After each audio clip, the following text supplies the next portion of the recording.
दावत देंगे तो सामने आए और खुदा की जिंदा कलाम को हम सब तक पहुंचाएं।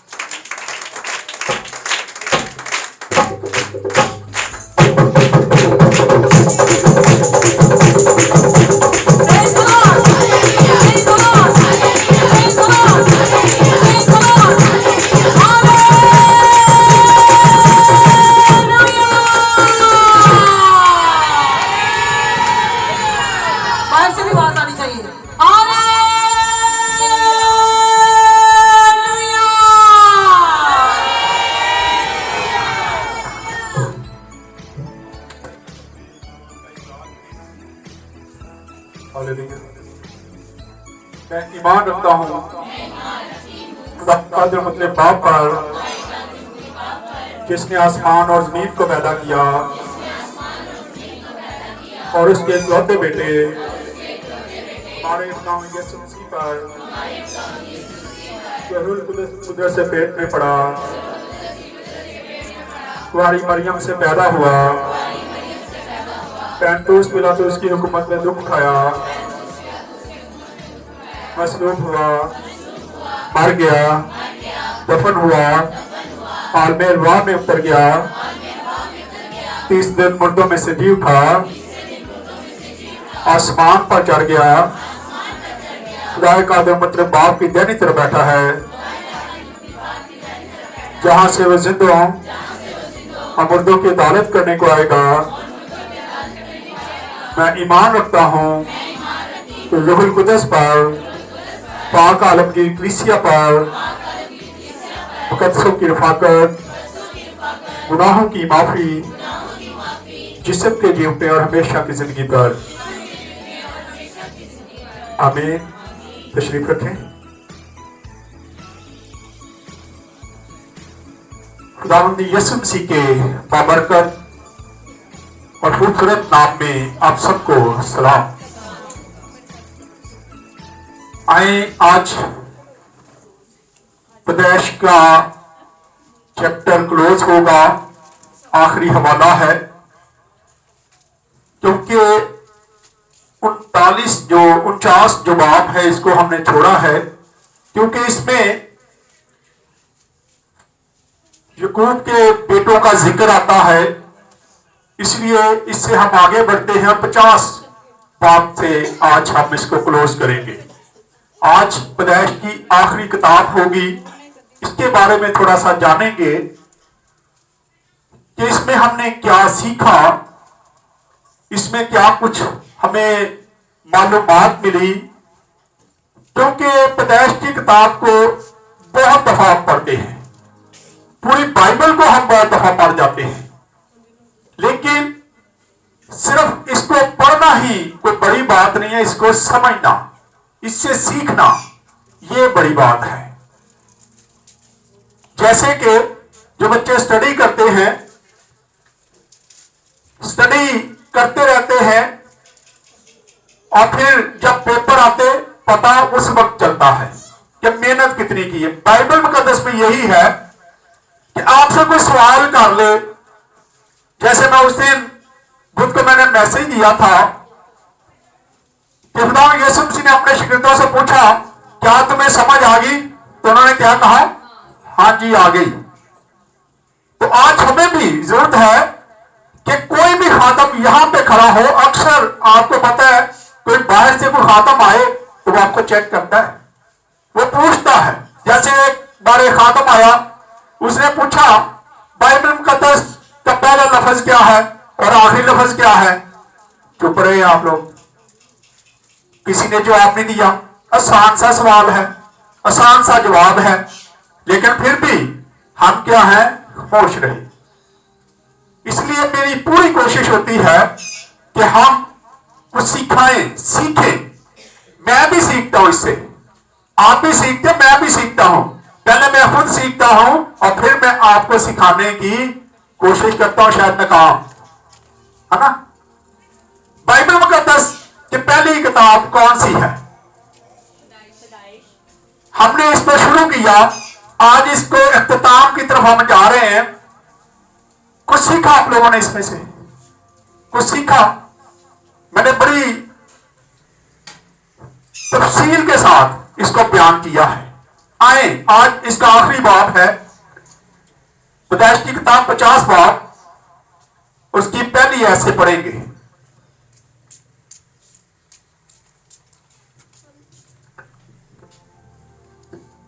और इसमें से भी सीखेंगे, कुछ चीजें सीखने वाली है इसमें भी। जी।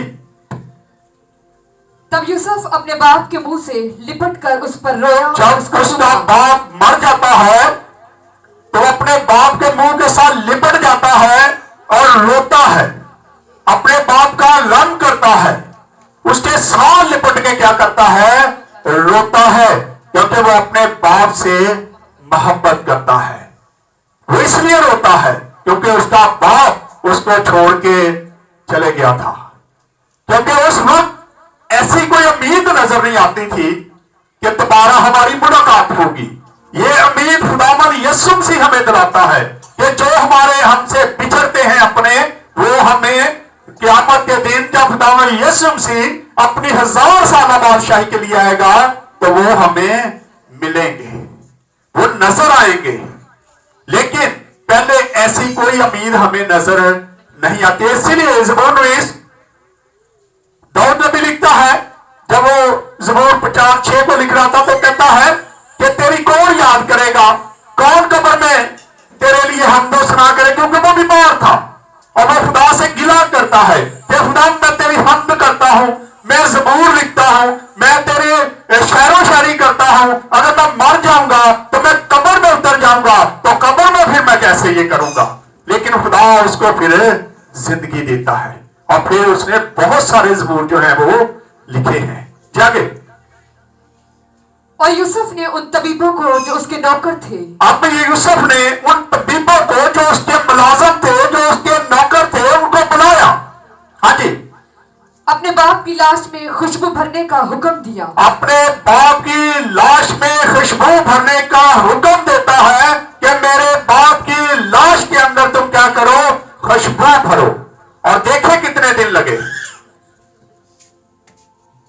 100 तबीबों ने इस्राएल की लाश में खुशबू भरी।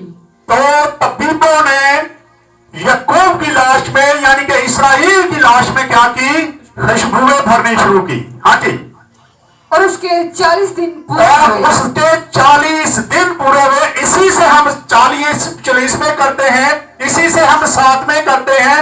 इसी बात में हम देखेंगे कि इसमें 7वां भी नजर आता है, 40वां भी नजर आता है, लेकिन आज हम उसी पर चल रहे हैं।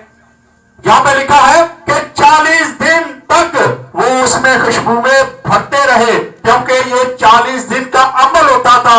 उस वक्त जो मर जाता था उसमें खुशबुएं भरनी शुरू करते थे और 40 दिन तक उसके अंदर खुशबुएं भरते रहते थे।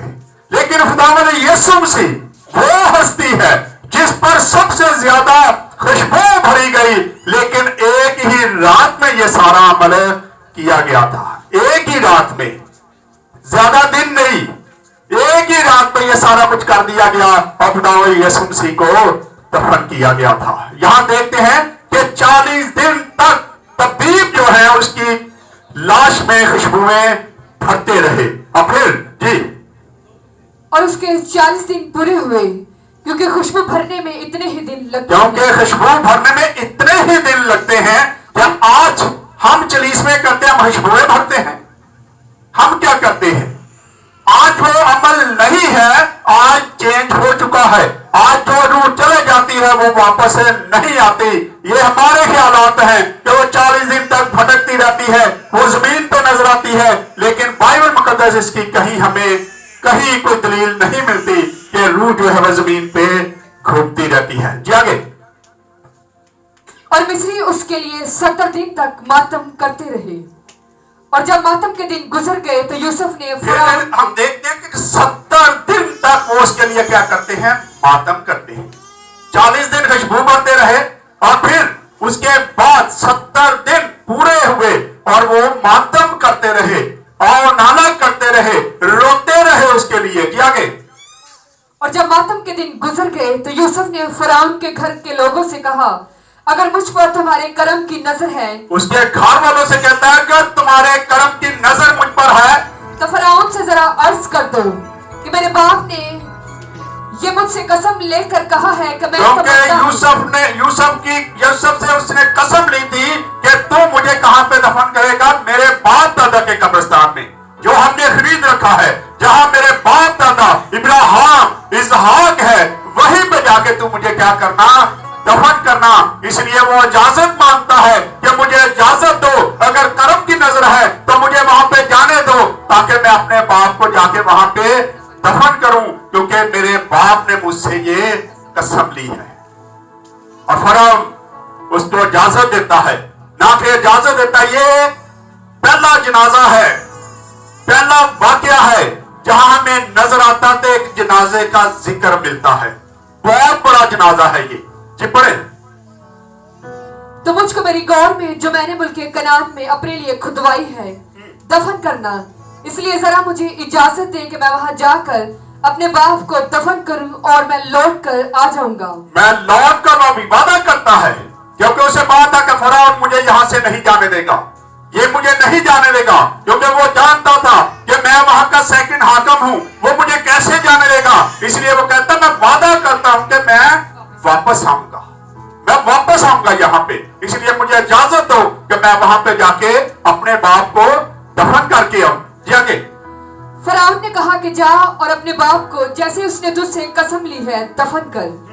सो यूसुफ अपने बाप को दफन करने चला, और फरौन के सब खादम और उसके घर के मुशाइख और मुल्क मिस्र के सब मुशाइख और यूसुफ के घर के सब लोग और उसके भाई और उसके बाप के घर के आदमी उसके साथ गए।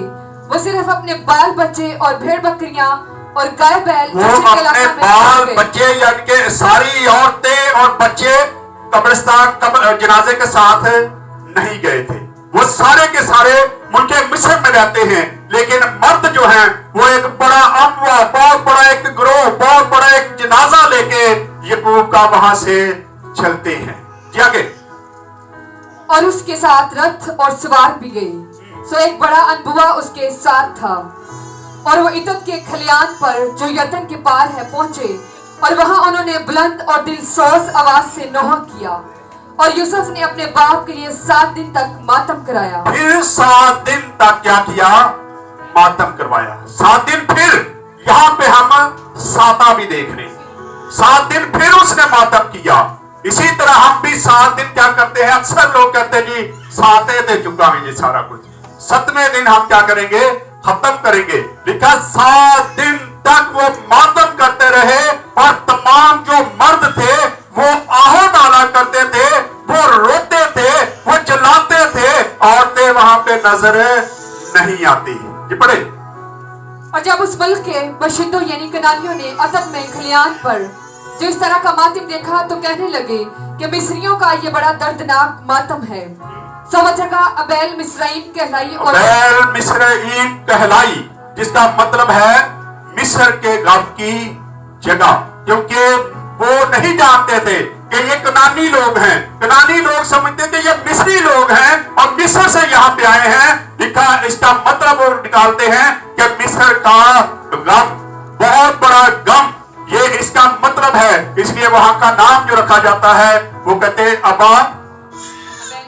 अबेल मिस्राइल।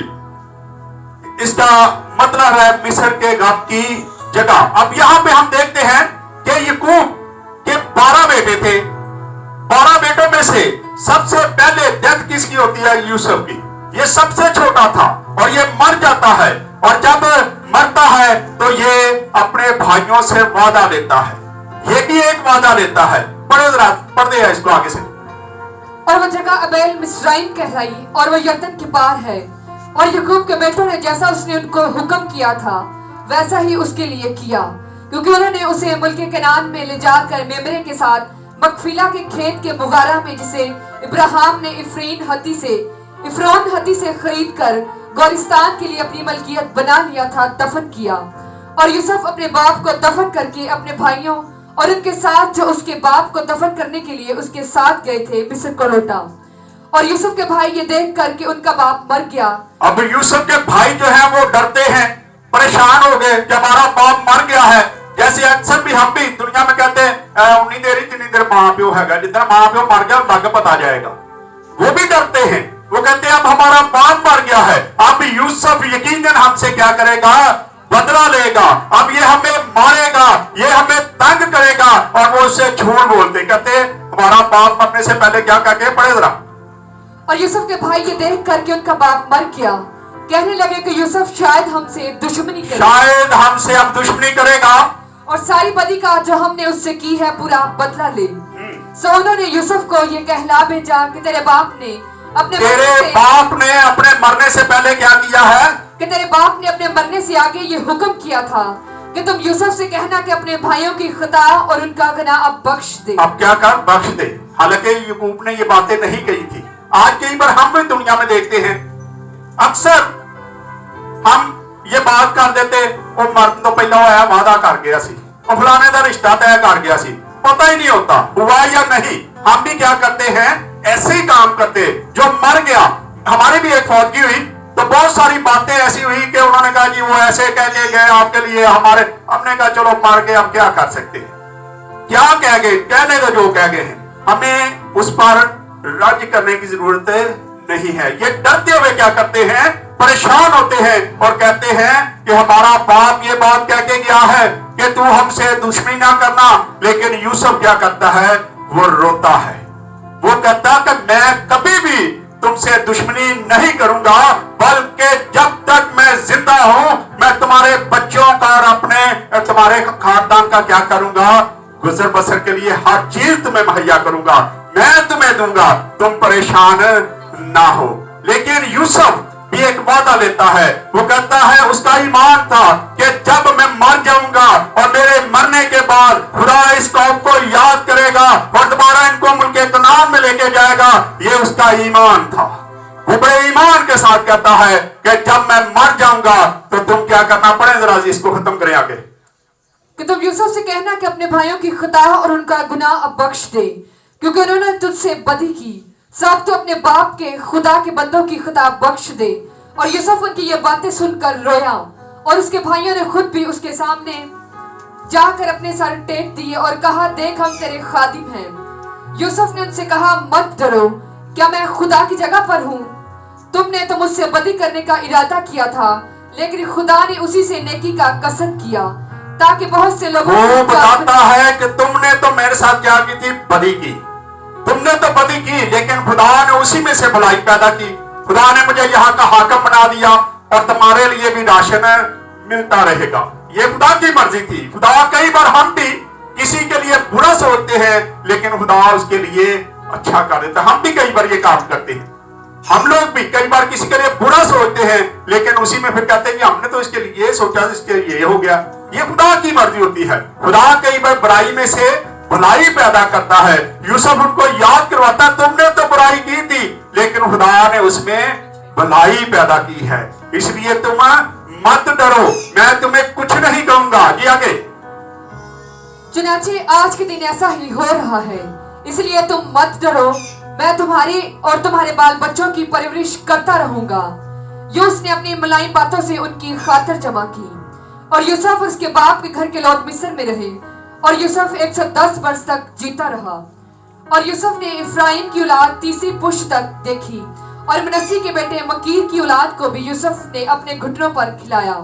और यूसुफ ने अपने भाइयों से कहा, मैं मरता हूँ और खुदा यकीनन तुमको याद करेगा। मैं तो मरता हूँ लेकिन यकीनन खुदा तुमको क्या करेगा, याद करेगा।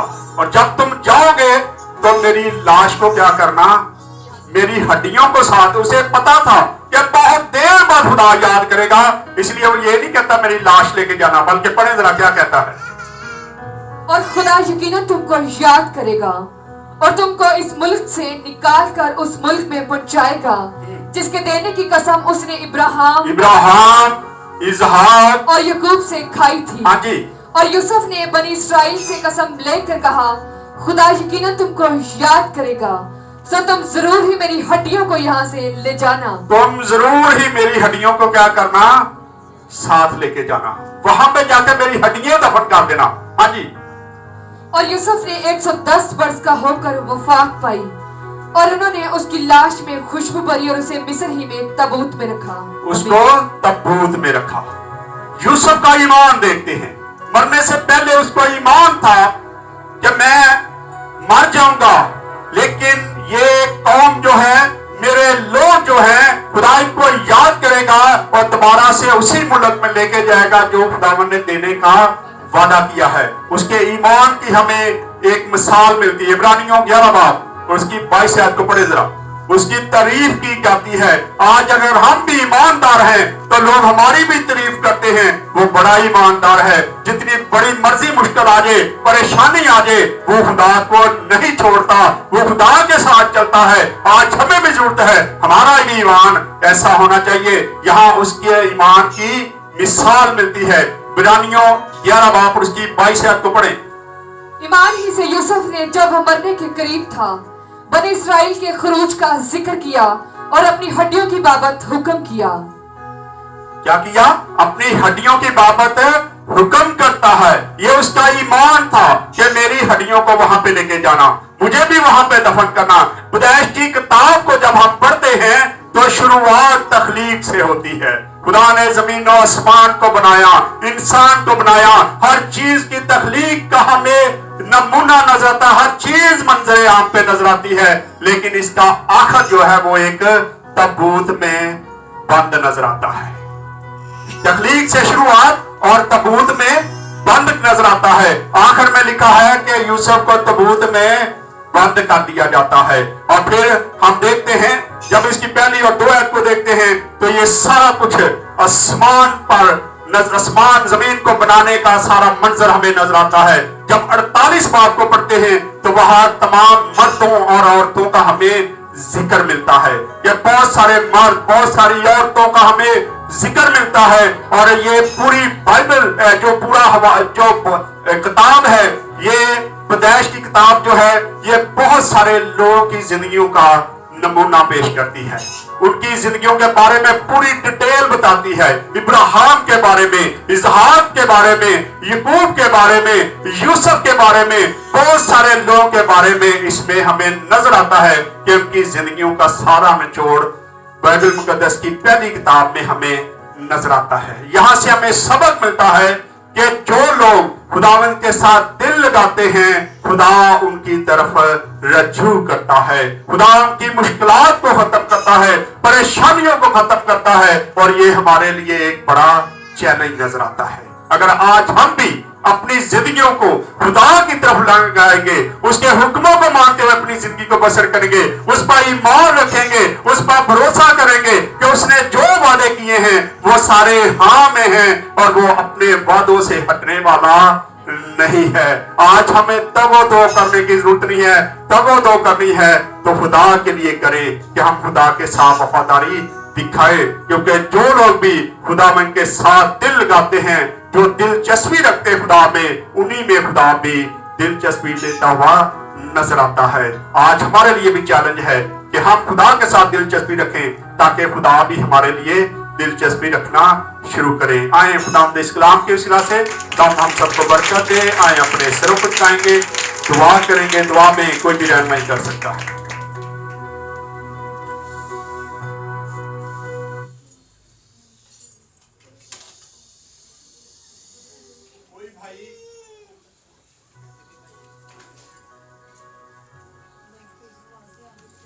भाइयों में से कोई दुआ में रहनुमाई करे।